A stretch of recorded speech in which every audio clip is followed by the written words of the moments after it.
We also have Barrister Adeduma. Good morning. Put some respect on the name. Good morning, Lagos. Good morning, guys. All right, you can find Adedumade at Adedumade on Twitter. You can also find us on Twitter at Smooth981FM. Use the hashtag FreshTPress981. We're streaming live on YouTube, so please subscribe to our channel so you can get a prompt whenever we come live. Also gives you the option to send in messages as you watch us in the studio. We'll start with a story from the Premium Times. Nigerian government to review wages of political office holders.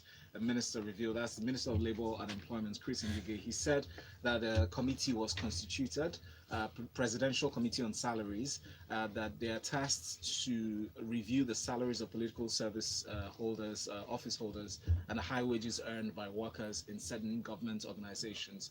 This is coming to the fore right now.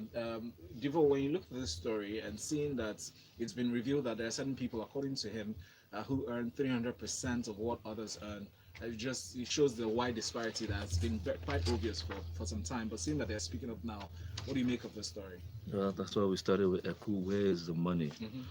Here, the Minister of Labour is muting the fact that the government will soon undergo a review of the wage structure. Okay, he was saying this to the Nigerian local government employees when they visited him recently. Now, this is on the heels of, we know they're going through a minimum wage brouhaha for the mid and senior tier catered workers of the civil service. But also, as most people would shout, like senators, government top officials, those are the political appointees, the government will go through a wage review. Now, he's saying that the last review took place in 2011, and that in some of the agencies, the country, Nigeria, has 12 wage structures. So it's not the same in every ministry, department, and agencies. That about some of them, like NMPC, FIRS, and Customs, that they have staff who are earning 300% more than some ministries, and that a third class in an agency is earning 300% higher than a first class in a ministry, which shouldn't be. Now, he said they're going to review this to see how they can realign and harmonize, and that the Revenue Mobilization Agency would be working with them. In some cases, they would also pick on some of the questionable payments like hazard allowance, what it's used for, or constitutory allowance for governors, etc. I'm sure many are going to raise issues of the world famous or the world infamous security votes, although that's more of a budget provision for security matters. Now, but you see, in all of this, I'm kind of really shocked. I'm speechless. I'm still talking, but I'm speechless. I thought we didn't have money. I thought our budget was in deficit. I thought we had currently this year, last year's budget, that's 2018, we budgeted about 8 trillion, right? Circa, averagely. Yet, half year, we've only been able to raise about 1 trillion, meaning we've only done like 10, 20%. That's to power the budget of 8 trillion. So how, even though this new budget is hovering 10 trillion, how do you intend to fund that? And already you cannot slam your people, that's the paying public, to make up for your difference, which means that in spite of the increase in VAT, in spite of the increase in electricity fares, in spite of the subsidy that's still being paid, in spite of the ordinate FX structure, which are the things that drive inflation up, okay? You're still looking at a wage increase for the federal government, a federal government that's already over bloated, and this would extend to the state level. I mean, how much can we as a people, as a nation, keep budgeting for things that we cannot fund? But do you see it as a wage increase or review in a sense? Because he mentioned something that is very instructive in the story. He said the way it's going to go, there's already a consequential adjustment based on the new minimum wage structure. Yes. And that wage review is going to come after that. So maybe just looking at the disparity in wages over time is what he's speaking to, not necessarily an increase. What I would expect the government to do is take a hard decision, because already, so just like you've seen that there's 300%, it means some people are earning more than they should. Yes. Okay, let's call the usual names, the senators, etc. In a country that barely can feed 3 meals a day, in a country where we're struggling to even pay. Remember, the 30,000 is even still low compared to minimum wages worldwide or even within Africa, right? In a country that's at that level, how you should be talking about cutting, right sizing. That's what you should be referring to, straight from the top all the way down. Because at the end of the day, what you're doing is that you will then borrow to make up for what you don't have. So what we are essentially doing is mortgaging the lives of our children. At some point, they will not have any money to spend because it's already spent. Which leads us very nicely to the next story, because this one from the Guardian newspaper reads: Nigeria borrowed more in the last 3 years than it did in 30 years. And it's been revealed by the former chief executive officer of the Nigerian Economic Summit Group, Professor Anya O. Anya. He stated this and noted, in the same sense, that the political challenge is how to operationalize the second chapter of the Constitution as fundamental objectives and directive principles of state policy. Your thoughts on this, Bolan? Yes, just as the Debo was saying that, of course, and this article is also alluding to that, we simply seem borrowing and borrowing without any end. As the article said, and this is from the CEO of the Nigerian Economic Summit, who was making a comment at a newspaper lecture that was held. And the fulcrum of that of his presentation that he made was that, of course, when we juxtapose the borrowing that we've been borrowing over the last 3 years now, which is obviously, we're talking about 25 trillion naira now. In 2015, Nigeria's debt was profiled at about 12 trillion was what we had borrowed. So over the course of owing in 2015, but just as everybody has always mentioned, borrowing is not a problem. If you're borrowing for the right reasons, then it's all well and good, because of course the money will come back to you. You're getting into the economic growth. So, but at this present moment, over the last 3 years, we seem to have borrowed, but we're not seeing the impact of that money. What we're seeing is that we're not growing as fast as the population growth. Our population growth is at about 3.8%. But our GDP growth, we seem to be crawling at about 2%. And the implication of that is that we are literally having more and more people going into abject poverty. Because if the economy is not growing faster than your population, then of course it's a worrying concern. So what he is just going on about is that we need to look at how we restructure the country. We need to look at how we restructure the economy to ensure that when we're borrowing and spending adequately for the right reasons. Because presently, what we're just literally doing is that we're just borrowing to pay salaries. Our recurrent expenditure, we know, is very, very huge at the moment. We know that we are also literally just borrowing to also pay back the loans that the interest on the loans that we have borrowed for. So we're pretty much at we're between a rock and a hard place at present moment now. We're not growing, and the government is not generating enough revenue, and we're borrowing more and more. Yeah, but does this spell outright doom, or is there hope in the skies? Well, we know that the finance ministry has actually, projected some improvements in the coming years based on infrastructural strides that federal government has been taking on in recent days. Well, I mean, it's one thing to have projections. It's another thing for that projections to come to reality. The explanation Devo has just talked about. Now we budget 8 trillion. We are budgeting to raise revenue. By X amount of money, but then when it comes to it, we find out that we're running far short of what our expected revenue is, and that's the problem that we seem to find ourselves in. Thank you, Bolan. Talk on WhatsApp. I sincerely hope there will be some serious downward reviews, not at them all to the same level. And Jerry says borrowing is a very big problem because they are leaving big liability for the next generation. All right, thank you for your comments. Move on to our next story. Still on money matters, but this time on Labour and the federal government. Labour suspend strike as talks continue today. The organized Labour had said that today, if they hadn't reached an agreement with the federal government, they would embark on a nationwide strike. Well, they say they're going back to the negotiation table, and that they're going to still meet to the Minister of Labour and Employment, Dr. Chris Ngige, and try to come to a good agreement. What do you have to say about this story, please? Well, honestly, for the lack of a better word, I was looking forward to the strike, but it seems Labour pulled the rug under our carpets because, they have a way of getting all heated up, and then at the end of the day, they come back for an agreement.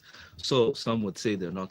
However, Labour has gone into a negotiation as of yesterday with the ministry, Yes. and the minister said that he pleaded on their behalf as a reconciliator, that Labour should look at the books and understand the federal government's economic position, that they don't have enough to cover everyone. So what happened was, when they took their breaks, there was no walkout. It wasn't Yes. in rancor.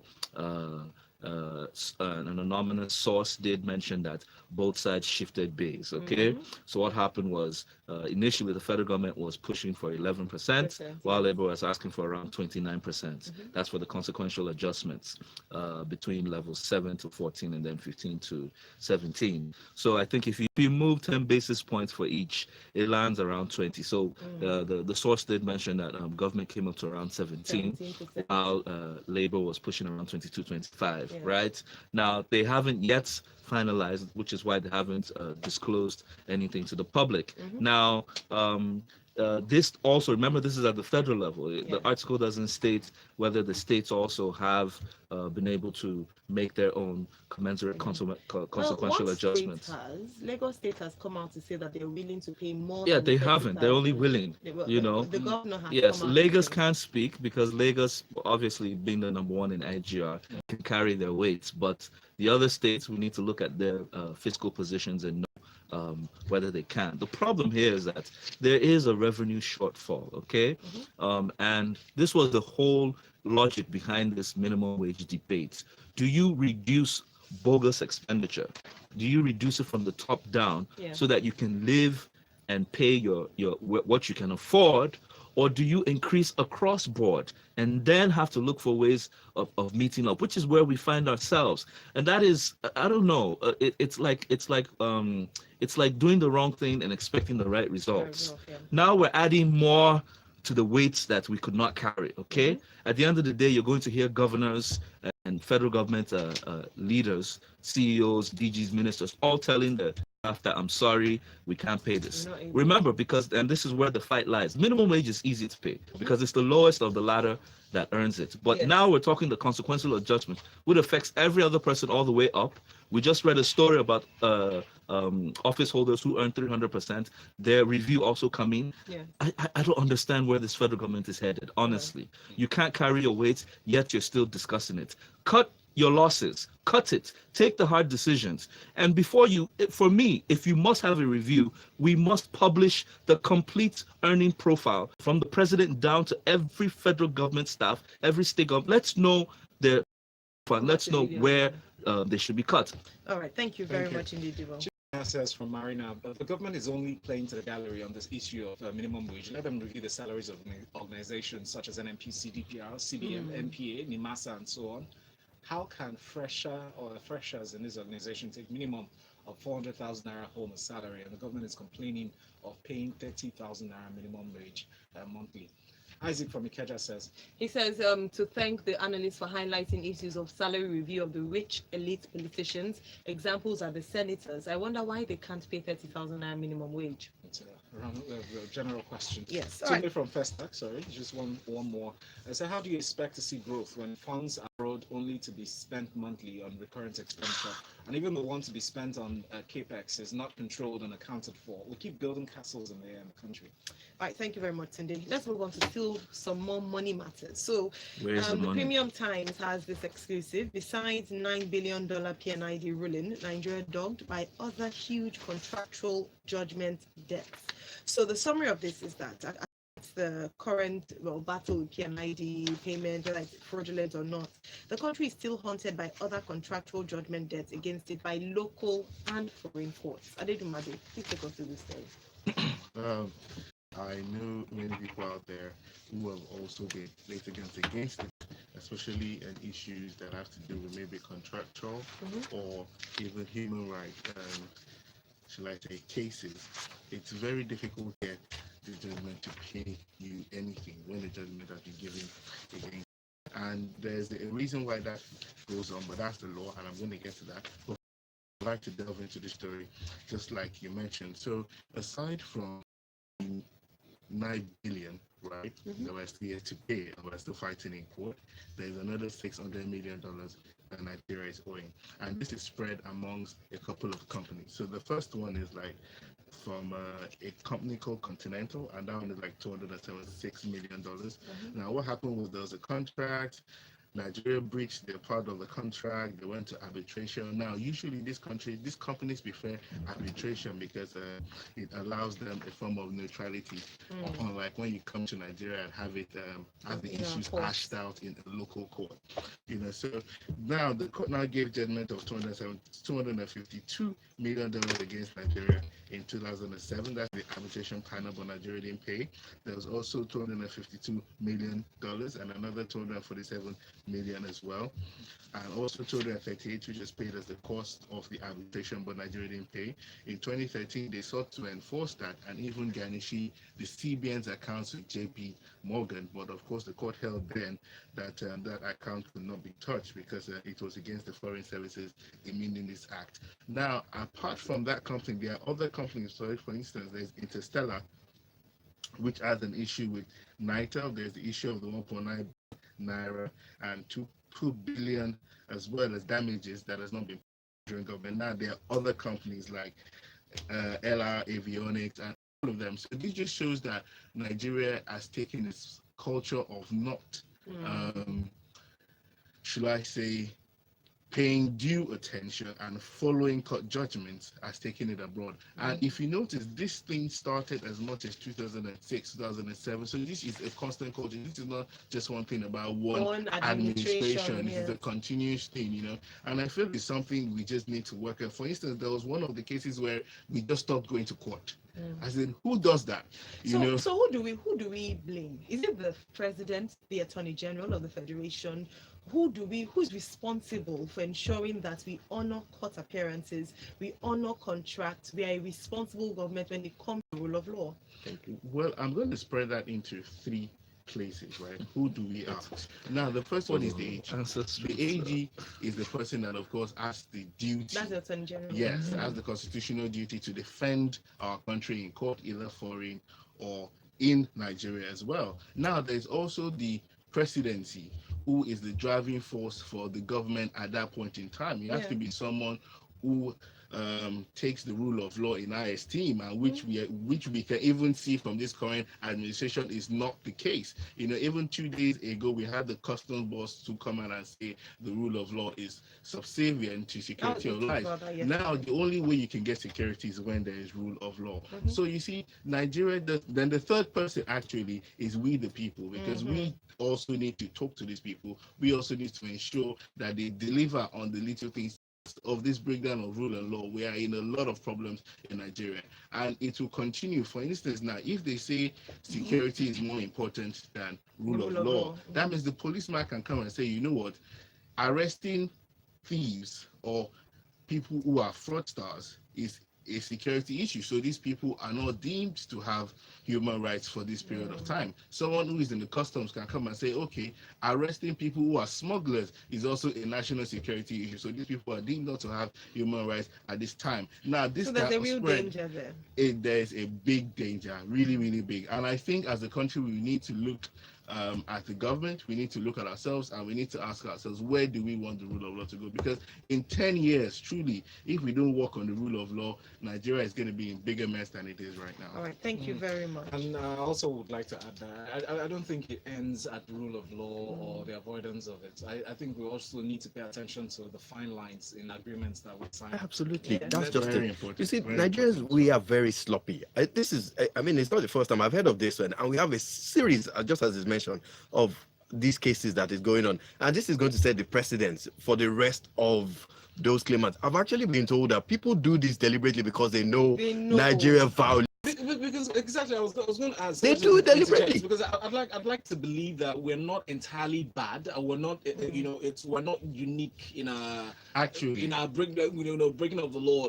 It's not just unique to Nigeria. There are other parts of the people, foreigners, who are actually mischievous. Yes. They're exploiting the system. Absolutely, that's what is going That's on. what happened Now, with PNID, and that's why we're still having that debate as whether it's fraudulent He just or said not. that we Nigerians are sloppy. Actually, you find out that these things only happen in the public sector. Absolutely. The private sector doesn't play. Yeah. When it's all about the money, it's all about the money. Thank you. That's a very valid point. Public money is everybody's money. It's nobody's business. Okay, all right, let's move on to our next story, but let's take some comments. Dami here says, when you do not respect suspect contracts or court judgments, why are we surprised FDI is moving to Ghana and other African countries ahead of Nigeria? Mozambique's oil sector just attracted $33 billion. Just imagine that.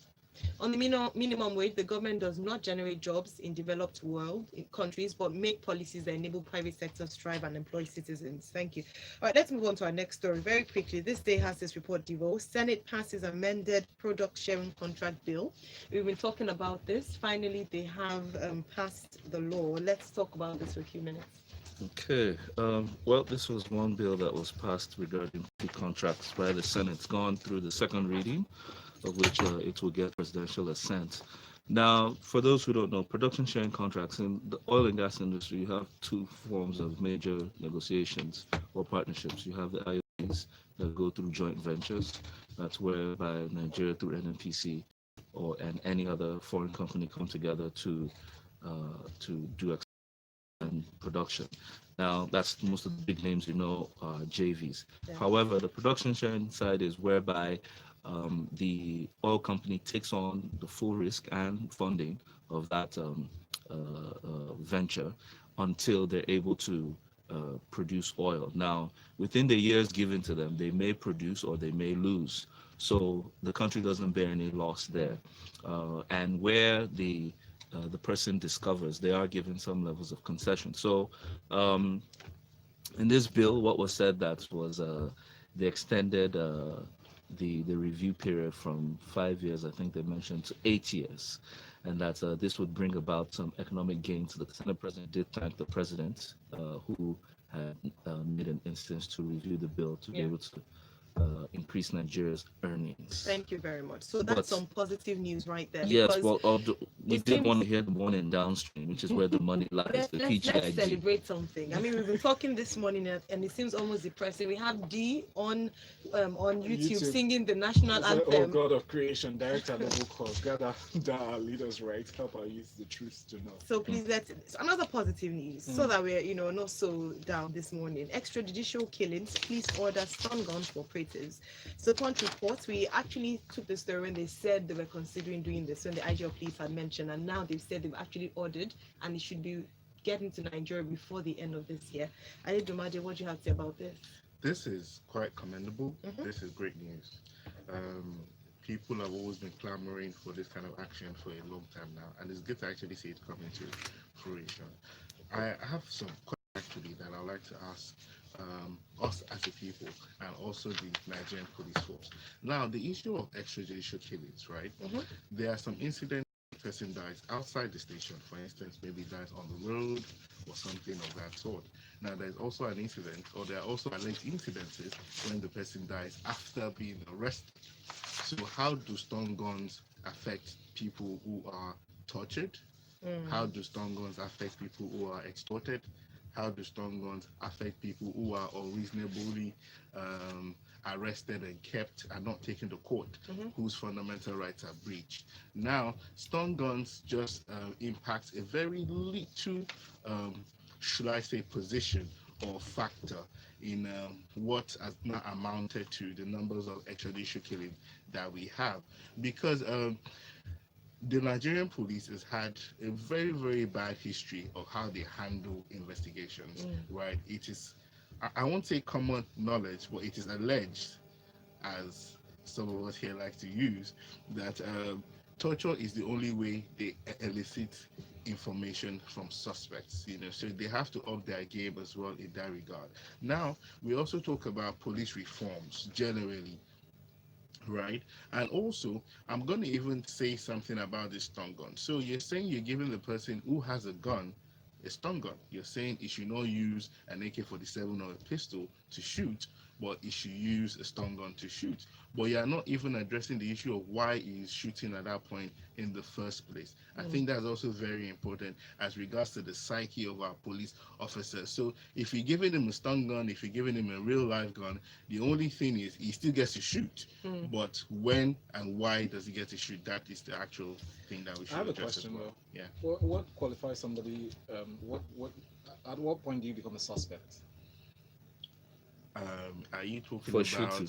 for shooting? No, Are you no, talking no, no. about when? Forget the Yeah. consequences of maybe whatever misgivings on either part. I'm just saying, what makes you a suspect? And you fit the profile, I guess. I No, mean, it depends on the scenario that you're Yeah. trying to play. Now, what makes you a suspect? For instance, when a complaint has been written against you, Mm-hmm. or when you are committing an action and you've been caught on the act. So, for instance, now when a robbery or a suspected robbery is happening and the police come in, right? When you see someone who is fleeing the scene unarmed, right? You should not just go outright and shoot the person. You try and pursue the person, and at least let's thank God that now they will have these stun guns. So in that kind of pursuits, they can now use the stun guns rather than use the real guns. But that is the only place where the stun guns come in. But I didn't. But- While I but understand what- your questions and I agree with you, I do think it's important for us to also celebrate little successes. I celebrate yes. it. I think it's I think great. it's important. But little successes, I have a definition of success, right? Which is not what you've achieved, but what you've achieved in relation to your potential. So they bought stun guns in 2019. Really? but we should also bear in They mind that didn't buy, stun, they ordered. They ordered. And they didn't put a timeline. So it might come in 4 years' No, time. they did put a They said timeline. They before said before next the year. end of the but year. we All also right. have to bear in mind that stun guns do also kill. Yes, Right. 1,000 people actually died in the US from stun guns. Okay, let's move on to our comments. You guys are just exciting us this morning. IK says this is an opportunity for Labour to push for reduction of salaries of National Assembly members from Twitter. Chukwemeka says, I'm so glad our lawyer has explained so well the danger and are not adhering to rule of law. The debt against PNID would eventually be paid despite our grandstanding. Have a wonderful day.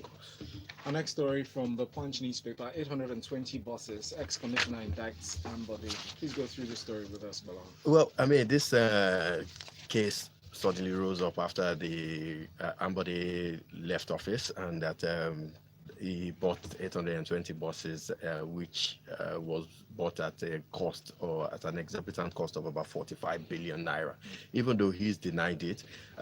This has led to, of course, we know that there has also been a disagreement between him and also the State House of Assembly for quite a while. And this has led to the State House of Assembly probing this matter forward. They've invited series of people to come in for questioning. Ambody was one of those that have been invited in. He didn't show up. The former Commissioner of Finance was also invited, and also the Commissioner of Special Duties. None of them turned up. They were meant to have been present at the hearing yesterday, but nobody turned up. But the only person that did turn up was the former Commissioner for Economic Planning and Budget, that's Olusegun Banjo, and also the Accountant General of Lagos State, that's Mrs. Shakira Tuma. And the Commissioner of Economic Planning made an indictment against Ambody, saying that the purchases of these buses never really went through due process. It didn't go through the procurement laws that he should have gone through, that it went over his head, and none of it went through his office, and so he wasn't aware of it. And this leads to a lot of questions that we're always asking. Why do we not follow procedures? And when procedures are violated, why does it always take so long, or it takes the departure of whoever is involved to leave office before we start hearing about this? This should have been raised up while he was in office, and there should have been a lot of questions asked and probing done immediately. Yeah, but what happened then or now? Is it? It doesn't matter. No, it really doesn't matter. No, so it's the right thing to do. And I mean, so many people have been saying that they should let the sleeping dogs lie, and the reason why they've said they should let the sleeping dogs lie is because if we remember quite clearly, while the internal politics was going on in the APC, Ambody made a broadcast, a nationwide broadcast, and at that broadcast, he said he knows what he knows. And the fear is that he has a lot of information to bring down people. So, of course, some people are saying that you do not need to rock the boat, let this matter lie. But in the public interest, it is good for the people. Let the information and the news be reviewed. Let all that needs to be, the skeletons, out of the cupboard. So we need to know what's going on. All right. Vincent says that the former Commissioner for Budget should have raised an alarm or reported to FCC Absolutely. when he noticed an infraction in the system. Absolutely. He may be treated as an accomplice. Let's see how the drama will unfold. Seriously, other past governors of Lagos should be probed. And that's all we can take this morning on Freshly Pressed. Corruption Everyone, in thank you state very government. much for being a But at part the end of of the the day, nothing. conversation. I'd like to thank our analysts this morning, Divo Okore at Divo Okore on Twitter, Walaun at Mr. G Quest on Twitter, and of course Adedumade at Adedumade on Twitter.